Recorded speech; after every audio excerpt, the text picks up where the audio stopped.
नमस्कार, मैं ओमपुरी तनोपुरा। आप जुड़े हुए हैं the Mewar updates news channel के साथ। कल जैसा कि सभी जानते हैं, कल विधानसभा चुनाव 2023 के नतीजे सभी के सामने होंगे। सुबह 8 बजे के बाद शुरुआती रुझान आने शुरू हो जाएंगे और 2 बजे तक पिक्चर क्लियर हो जाएगी कि राजस्थान में कौन सी पार्टी की सरकार बनने जा रही है। हम बात करेंगे मावली विधानसभा की। मावली विधानसभा का जो 2023 का विधानसभा चुनाव हुआ है, वो अपने आप में एक रोचक चुनाव हुआ है। यहाँ पर 3 प्रमुख दावेदार थे जो अपने अपने स्तर पर अपना चुनाव लड़े हैं।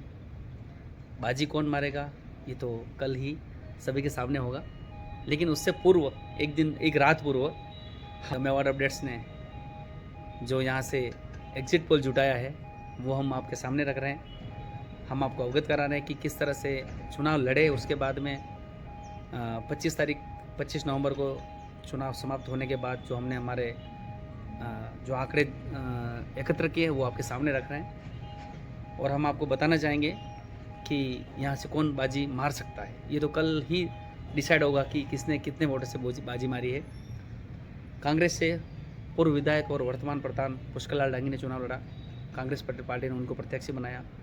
भाजपा से पूर्व प्रधान और वर्तमान में सरपंच साखरोदा ग्राम पंचायत से मावली में जो है, वहाँ से कृष्ण गोपाल पालीवाल को भाजपा ने अपना प्रत्याशी बनाया। भाजपा से एक बागी कुलदीप सिंह चुंडावत, उन्होंने भी भाजपा से उनको दावेदार थे, वो भाजपा ने उनको अपना प्रत्याशी नहीं बनाया, तो उन्होंने आरएलपी से अपना आरएलपी का दामन थाम लिया और आरएलपी से उन्होंने चुनाव लड़ा। साथ ही बाप पार्टी ने भी अपना यहाँ प्रत्याशी उतारा, अंगूरलाल गमेती को, उन्होंने भी अपना चुनाव लड़ा है। हम बात करेंगे सबसे पहले कांग्रेस पार्टी की। कांग्रेस पार्टी ने चौथी बार यहाँ से पुष्कर लाल डांगी को अपना प्रत्याशी बनाया। पुष्कर लाल डांगी पूर्व में 2008 में विधानसभा चुनाव लड़ चुके हैं और उस समय उन्होंने बाजी मारी थी। धर्मनाथ जोशी उनके सामने उस समय भाजपा की ओर से प्रत्याशी थे। उसके बाद में 2013 और 2018 में उनको हार का सामना करना पड़ा, एक बार दलीचंद डांगी और एक बार धर्मनाथ जोशी से। और अभी 2023 में एक बार पुनः कांग्रेस ने उनका अपना प्रत्याशी बनाया है।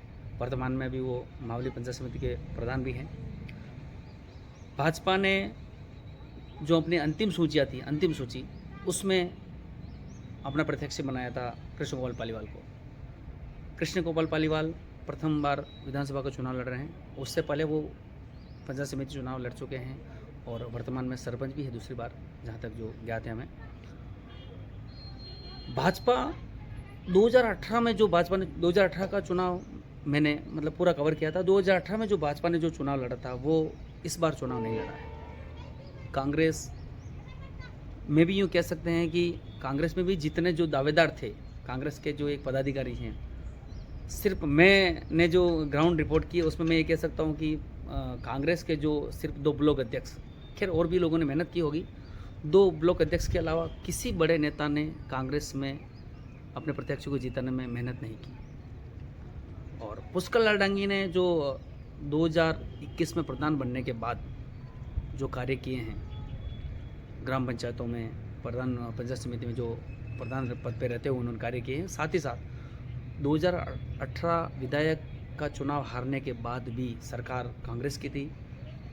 धर्मनाथ जोशी जो 2018 में विधायक बने थे, सभी जानते हैं, आप सभी अवगत हैं कि किस तरह से वो एक निष्क्रिय रूप से रहे थे और उन्होंने मावली विधानसभा में बहुत सारे वादे किए थे, घर लेने के, बागुलिया को बने, ऐसे कई सारे मुद्दे थे जिसमें वो नाकाम रहे। तो इसका फ़ायदा 5 साल में पुष्कर लाल डांगी ने पूरी तरह से उठाया और 5 साल जमे रहे आम लोगों के बीच। और उसके बाद में 2021 में प्रधान भी बने। 2021 में प्रधान बनने के बाद उन्होंने बहुत सारे विकास कार्यों में उन्होंने फंड दिया है कई ग्राम पंचायतों में। तो कांग्रेस ने उनको वापस एक बार प्रत्याशी बनाया। भाजपा 2018 में जो चुनाव लड़ी थी वो 2023 में नहीं लड़ सकी। बागी जो था यहाँ से कुलदीप सिंह चुंडावत, उन्होंने भी पूरे दमखम के साथ अपना चुनाव लड़ा।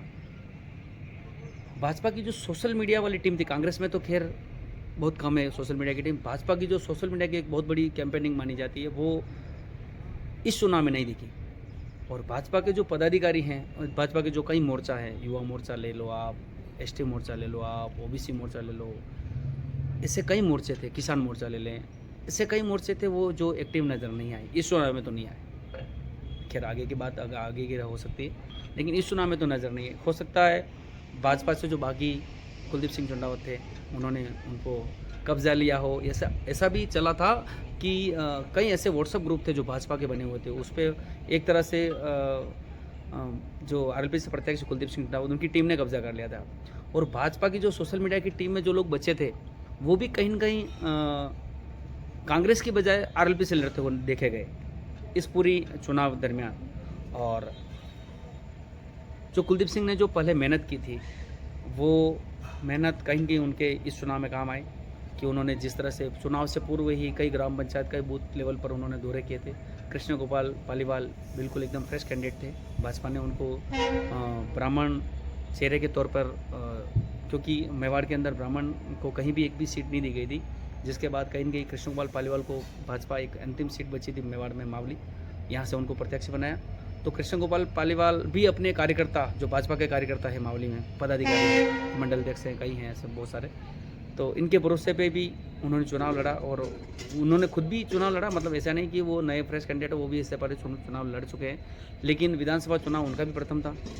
शुरुआत में जैसा कि कहा जा रहा था कि जैसे पदाधिकारियों का कहना था कि आरएलपी जो कैंडिडेट हैं, आरएलपी के जो कुलदीप सिंह चंडावत, उनको भाजपा शुरुआत में भाजपा के जो पदाधिकारी वो 5 से 10 हज़ार में ही मान रहे थे कि इतने वोट ही ला पाएगा। लेकिन अब कंडीशन चुनाव जैसे जैसे निकट आए, कंडीशन चेंज हो चुकी थी। और उसने भी, कुलदीप सिंह चंडावत ने भी अपना चुनाव बहुत दमखम के साथ लड़ा। कांग्रेस और भाजपा के बीच जो हमेशा टकराव और चुनाव में टकराव जो होता है, वो इस चुनाव में नहीं देखा गया। वो टकराव देखा गया आरएलपी और भाजपा के बीच। कांग्रेस जो प्रत्याशी थे पुष्कर लड़ांगी एक सेफ तरीके से अपना चुनाव लड़े। कहीं न कहीं मतलब यूँ कह सकते हैं कि भाजपा और कांग्रेस के बीच में एक दीवार बनकर खड़े हो गए थे कुलदीप सिंह चंडावत। भाजपा की ओर से कोई अगर सोशल मीडिया पे कोई कमेंट्स का कोई मैसेज से हमला होता तो वो मतलब सीधा कुलदीप सिंह से टकरा रहा था, यहाँ आके ही वो रुक रहा था, मतलब कांग्रेस तक तो पहुँच ही नहीं पा रहा था। कांग्रेस ने भी चुनाव लड़ा है और भाजपा ने भी अपना चुनाव लड़ा है और आरएलपी भी नहीं चुनाव लड़ा।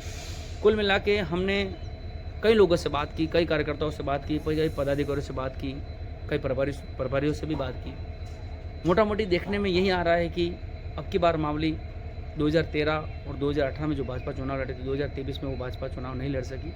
और इस कंडीशन में कहीं न कहीं यही कहा जा रहा है कि ये चुनाव कांग्रेस बाजी मार लेगी।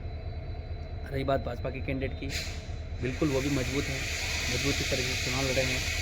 और ये भी कह सकते हैं कि वो भी जीत की जो मार्जिन है वो ज़्यादा नहीं रहेगी। वो कह सकते हैं कि बहुत कम वोटों की रहेगी, जो 2018 और 2013 में रही थी, उतनी बड़ी मार्जिन भाजपा और कांग्रेस के बीच में नहीं रहेगी। कहीं कहीं जो भाजपा से बागी जो प्रत्याशी थे कुलदीप सिंह चंडावत, वो भी अपनी जमानत बचाने में भी कामयाब होंगे। और भाजपा के जो पदाधिकारी थे, कई लोग ऐसे थे जिन्होंने उनको 5 या 10 हज़ार के आंकड़े तक ही आंका था। तो कहीं न कहीं जो और कॉन्फिडेंस कह सकते हैं, और कॉन्फिडेंस भाजपा के जो पदाधिकारी वो उनको ले डूबेगा। तो कहीं न कहीं ये सीट जो है वो मैं और मेरा चैनल, जो हमारा चैनल है, आप सभी का चैनल है द मेवाड़ अपडेट्स, हमारा जो रुझान है, हम जो मतलब एग्जिट पोल कह सकते हैं, उसमें हम कांग्रेस को 1 नंबर पे पकड़ते हैं, दूसरे नंबर पर भाजपा को पकड़ते हैं और तीसरे नंबर पर आरएलपी। अगर हमारा ये जो एग्जिट पोल है, अगर ये एग्जिट पोल सही नहीं साबित होता है, तो कहीं न कहीं जो मेरी 10 या 12 साल की पत्रकारिता है, उसके ऊपर भी एक प्रश्न चिन्ह होगा, ये मैं कह सकता हूँ। और हमने ये जो एग्जिट पोल जो जुटाया है, आज 2 तारीख शाम को ही, मैंने पहले ही कई जो दर्शक हैं उनसे जो हमसे जुड़े हुए हैं, मैंने उनको कह दिया 2 तारीख शाम तक मैं पूरी कोशिश करूँगा कि आप तक मैं एग्जिट पोल एग्जैक्ट में मावली विधानसभा के पहुँचाने की कोशिश मेरी रहेगी। तो द मेवाड़ अपडेट्स की ओर से हमारी टीम ने जो एग्जिट पोल जुटाया है, बिल्कुल जो जितने लोगों से बात की है, उस आधार पे यही है कि 1 नंबर पे कांग्रेस, दूसरे नंबर पर भाजपा, तीसरे नंबर पर आरएलपी रहेगी। हाँ, आरएलपी ये कह सकता हूँ मैं साथ में कि अपनी जमानत जो है वो बचाने में कामयाब होगी और सम्मानजनक वोट लाएगी। और जो कांग्रेस और भाजपा के बीच में भी जो एक आंकड़ा होगा जीत की मार्जिन का, वो भी ज़्यादा नहीं होगा।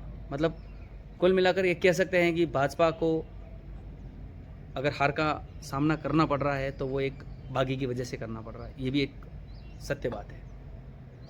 तो ये हमारा एग्ज़िट पोल है, चुनाव के नतीजों से एक दिन पूर्व आप जुड़े रहे हमसे।